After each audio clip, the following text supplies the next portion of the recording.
मैं एक बार जगन्नाथपुरी गया था, आप भी गए होंगे।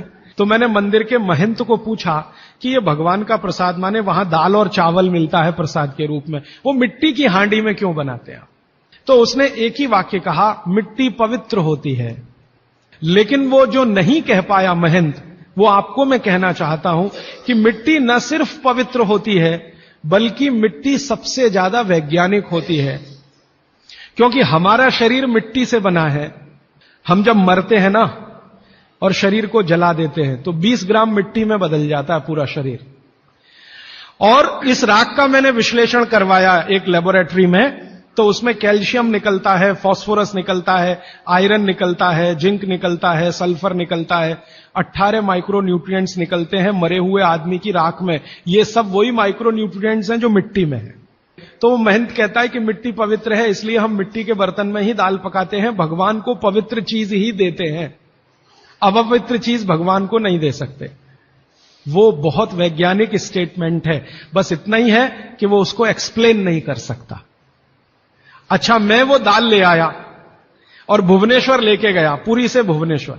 भुवनेश्वर में CSIR का एक लेबोरेटरी है, council of science and industrial research का लेबोरेटरी है, जिसको रीजनल रिसर्च लेबोरेटरी कहते हैं। तो वहां ले गया, कुछ वैज्ञानिकों से कहा ये दाल है, उन्होंने कहा हाँ ये पुरी की दाल है। मैंने कहा इसका विश्लेषण करना है, इस दाल में क्या है? तो उन्होंने कहा हमारे पास पूरे इंस्ट्रूमेंट नहीं है, हमारे पास जो जो चाहिए वो नहीं है, आप दिल्ली ले जाओ तो बेहतर है।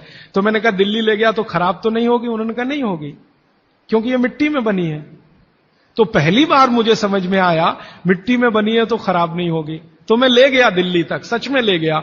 और भुवनेश्वर से दिल्ली पहुंचने में आप जानते हैं करीब करीब 36 घंटे से ज्यादा लगता है। दिल्ली में दिया, कुछ वैज्ञानिकों ने उस पर काम किया और उनका जो रिजल्ट है, जो रिसर्च है, जो रिपोर्ट है, वो ये है कि इस दाल में एक भी माइक्रो न्यूट्रिएंट कम नहीं हुआ पकाने के बाद भी।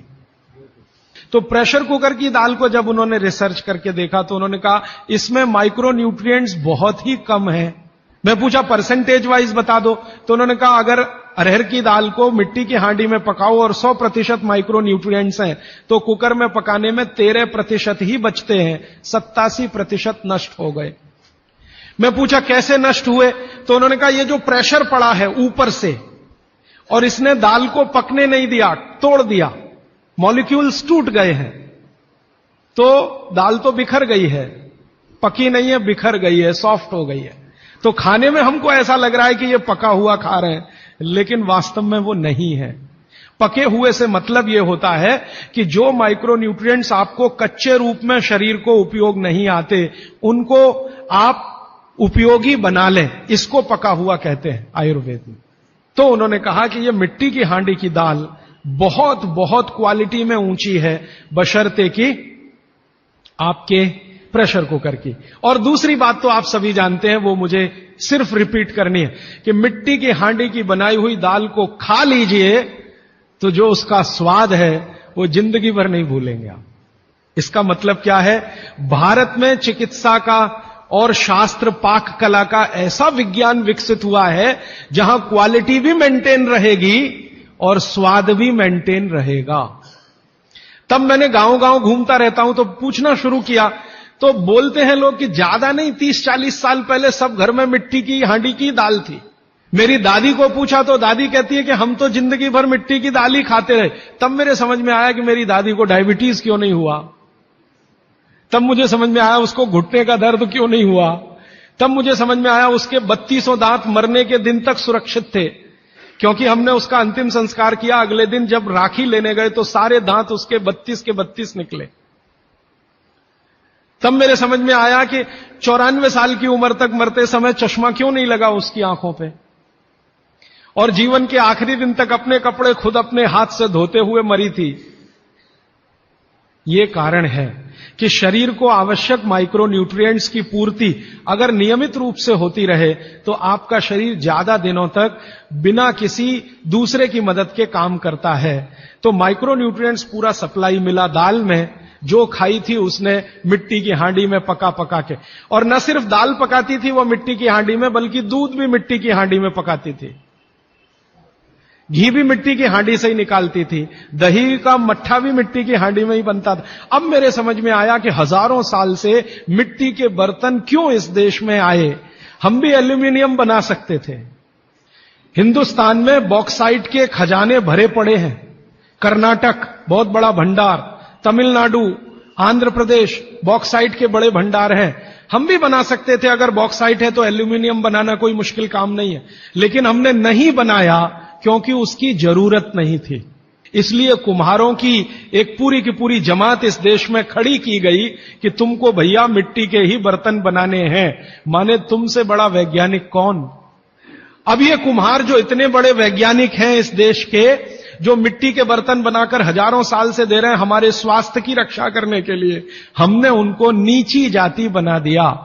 हम कैसे मूर्ख लोग, ये ऊंचा नीचा हमने डाल दिया इस देश में, इसी ने देश का सत्यानाश कर दिया। अगर प्रेशर कुकर की कंपनी जो बना रही है प्रेशर कुकर वो ऊंचा आदमी है, तो ये कुम्हार नीचा कैसे हो गया। जो सबसे बड़ा वैज्ञानिक काम कर रहा है, मिट्टी के बर्तन बना बनाकर आपके माइक्रो न्यूट्रिएंट्स को, आपके सूक्ष्म पोषक तत्वों को कम नहीं होने देने के लिए मिट्टी का सिलेक्शन करता है। वो आपको मालूम है, हर एक मिट्टी से बर्तन नहीं बनते। एक खास तरह की मिट्टी है वही बर्तन बनाने में काम आती है, और एक खास तरह की मिट्टी है जो हांडी बनाती है, दूसरे खास तरह की मिट्टी में कुल्हड़ बनता है, तीसरे खास तरह की मिट्टी में कुछ और बनता है। ये मिट्टी को पहचानना कि इसमें कैल्शियम ज्यादा, इसमें मैग्नीशियम ज्यादा, इसलिए हांडी इससे बनाओ, और इसमें कैल्शियम मैग्नीशियम कम है इसलिए इसका कुल्हड़ बनाओ, ये तो बहुत बहुत बारीक और विज्ञान का काम है। ये सब कुम्हार कर रहे हैं, हजारों साल से कर रहे हैं, बिना किसी यूनिवर्सिटी में पढ़े हुए कर रहे हैं। तो हमें तो वंदन करना चाहिए, उनके सामने नतमस्तक होना चाहिए। कितने महान लोग हैं। दुर्भाग्य से सरकार की कैटेगरी में वो बैकवर्ड क्लास में आते हैं। और सबसे मजे की बात कि ये हांडी जब खत्म होगी, माने इसकी लाइफ पूरी हो जाएगी, तो ये हांडी फिर मिट्टी में मिल जाएगी और फिर वही मिट्टी से हांडी बन जाएगी। दुनिया में ऐसी कोई वस्तु नहीं है। प्रेशर कुकर के बारे में तो नहीं कह सकते आप, बायोडिग्रेडेबल है। तो आप भी कर लीजिए ये काम, प्रेशर कुकर निकालिए, मिट्टी की हांडी ले आइए। तो आप कहेंगे जी दाल देर में पकेगी, सिद्धांत ही वही है दाल का, तो जो देर में खेत में पकी है वो देर में घर में भी पकेगी। आप कहें जी मिट्टी की हांडी के बाद अगर कोई चीज है, तो हमारे यहां एक मेटल बनता है जिसको आप लोग कहते हैं एलॉय है, कांसा। तीसरा सबसे अच्छा माना जाता है पीतल। अब ये कांसे और पीतल में भी हमने काम कर लिया कि अरहर की दाल को कांसे के बर्तन में पकाएं तो उसके सिर्फ 3% माइक्रो न्यूट्रिएंट कम होते हैं, 97% मेंटेन रहते हैं। पीतल के भगोने में पकाएं तो 7% कम होते हैं, 93% बचे रहते हैं। लेकिन प्रेशर कुकर में बनाएं तो सिर्फ 7% बचते हैं, बाकी खत्म होते हैं। अब आप तय कर लीजिए, आपको लाइफ में क्वालिटी चाहिए तो आपको मिट्टी की हांडी की तरफ ही जाना पड़ेगा, माने भारत की तरफ वापस लौटना पड़ेगा, इंडिया से। अभी हम हैं इंडिया में, जो बनाया अंग्रेजों ने या बना दिया अमरीकियों ने, इस इंडिया से निकल के भारत की यात्रा करनी पड़ेगी। और मैंने पिछले 1-2 वर्षों में ये बातें गांव-गांव में कहना शुरू किया है, तो इसका परिणाम पता है क्या, कि कुम्हारों की इज्जत बढ़ गई है गांव में। और मैं मानता हूं कि मेरे व्याख्यान की अगर कोई सार्थकता है तो वो ये कि कुम्हारों की इज्जत इतनी बढ़ जाए कि वो पंडितों के बराबर आ जाएं, क्योंकि वो किसी से नीचे नहीं है, क्योंकि वो किसी से छोटे नहीं है। और मजे की बात कि वो हांडी बना के आपको 20-25 रुपए में ही दे रहे हैं, प्रेशर कुकर तो 250-300 रुपए का है। मैं होम्योपैथी की भी चिकित्सा करता हूं, तो बहुत सारे पेशेंट मुझे फोन करते हैं, राजीव भाई ये। तो मैंने कुछ पेशेंट को खास कर कहा कि देखो भैया, आपको मैं कोई दवा नहीं दूंगा। तो कहने लगे फिर बीमारी कैसे ठीक होगी। मैंने कहा एक ही काम करो, मिट्टी की दाल खाना शुरू करो, मिट्टी की हांडी में रखी हुई दाल खाना शुरू करो। चावल खाना है तो मिट्टी की हांडी का। कहने लगे राजीव भाई कौन करेगा ये सब। मैंने कहा आपकी बीवी करेगी या आप करोगे। अगर जिंदगी चाहिए तो झक मार के आप करोगे, नहीं तो अमेरिका जाओ, कनाडा जाओ, जर्मनी जाओ, लाखों रुपए खर्च करो, फिर भी झक मार के वापस आओ। तो मेरे पास कुछ डायबिटीज के क्रोनिक पेशेंट हैं, बहुत क्रोनिक, जिनका शुगर यूनिट 480 के ऊपर है। ऐसे 100 से ज्यादा पेशेंट, वो 8 से 9 महीना हो गया नियमित रूप से मिट्टी की दाल और मिट्टी का चावल, माने हांडी की दाल और हांडी का चावल, हांडी की खिचड़ी नियमित रूप से खा रहे हैं। और अब तो उन्होंने मिट्टी का तवा भी ले आया अपने घर में रोटी बनाने के लिए।